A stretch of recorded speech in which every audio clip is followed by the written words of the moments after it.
Je dis, je ne critique pas l'attitude du clergé, mais je peux mettre l'accent sur ce qu'il me paraît être critiquable, voire condamnable dans la démarche. Parce que vous avez dit tout à l'heure que c'est un rôle de médiateur, n'est-ce pas? Donc un arbitre. En tout cas, pour nous, c'est ce qu'on observe. Or, vous avez dû observer qu'avant même le vote de ce code, le clergé catholique, comme certaines organisations de la société civile, se sont dépêchés de faire ce que j'appelle une dénonciation a priori.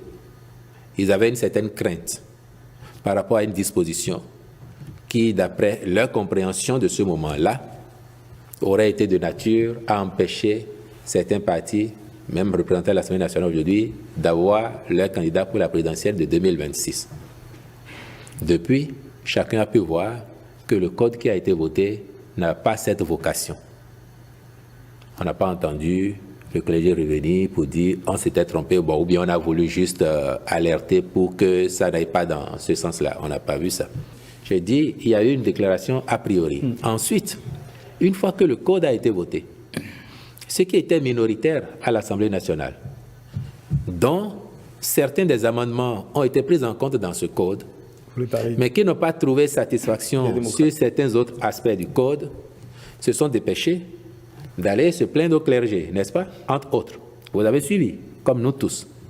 Là aussi, il ne m'a pas semblé, après cela, que le clergé se soit fendu d'un courrier, d'une demande au gouvernement ou à l'Assemblée nationale pour comprendre les tenants aboutissants, l'exposé des motifs de ce code, se faire une idée avant de convoquer ce colloque. L'arbitre neutre, le médiateur aurait fait exactement ça. Et pour le colloque que vous évoquez, j'aurais, et cela s'entendrait bien, j'aurais bien voulu voir le clergé solliciter de l'Assemblée nationale, par exemple, de lui mettre à disposition le président de la commission des lois pour venir exposer à cette occasion-là les tenants et aboutissants de la loi, donc l'exposé des motifs.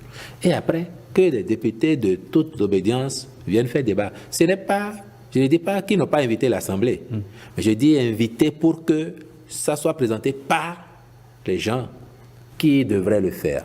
Donc je n'ai pas vu ça. Vous avez le sentiment que ce colloque est un ensemble de communication à charge contre le code? Bien, moi je sais maintenant apprécier un peu la charge des mots, comme vous. J'ai été, à titre personnel, invité, mais je trouve que la démarche, elle est critiquable et elle est condamnable, d'autant qu'elle vient du clergé catholique. Et on peut s'attarder un peu sur l'histoire. On peut s'attarder un peu sur l'histoire de l'Église catholique, qui, elle, mieux que toute autre organisation, est bien placée pour comprendre la portée des réformes. Parce que, pour que l'Église catholique soit ce qu'elle est aujourd'hui, et pour que ses acteurs en soient fiers, il aura fallu, à un moment donné aussi, le courage réformateur d'un certain Grégoire VII, quand il arrive à la papauté, avec les mesures fortes, les réformes, pour redorer le blason de l'Église. Or, toute chose que nous faisons aujourd'hui vise à faire quoi? Réhabiliter notre pays, faire en sorte que les pratiques changent dans le bon sens, qu'elles portent le pays vers le haut, vers l'avant. Même si sur l'instant, c'est difficile.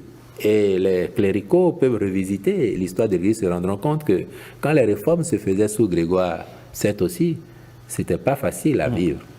Mais aujourd'hui, je crois que chacun d'eux est fier d'appartenir à cette grande famille qu'est l'Église catholique. Nous rêvons aussi que demain, passer le temps des querelles politiques, sur le moment, que tous puissent dire notre pays a progressé, nous y avons tous contribué d'une manière ou d'une autre, à travers nos réticences, à travers nos critiques, à travers les injures à ceux qui les faisaient, mais aussi à travers notre compréhension et notre accompagnement de cette dynamique.